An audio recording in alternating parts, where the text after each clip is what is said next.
soldi tu farai.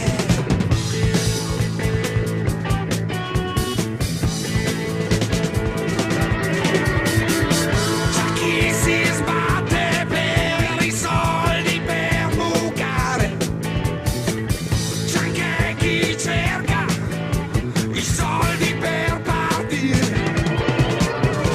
c'è chi non ha neanche i soldi per cominciare, chi li sa fare.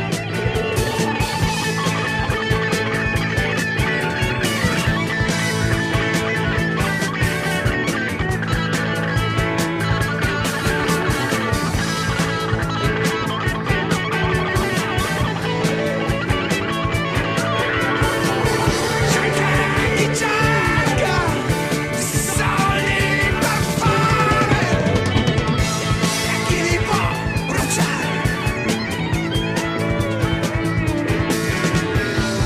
Ma io ai soldi non intendo rinunciare. Il trucco è solo nel non farsi dominare. Il trucco è solo nel saperli bene usare per realizzare, per realizzare.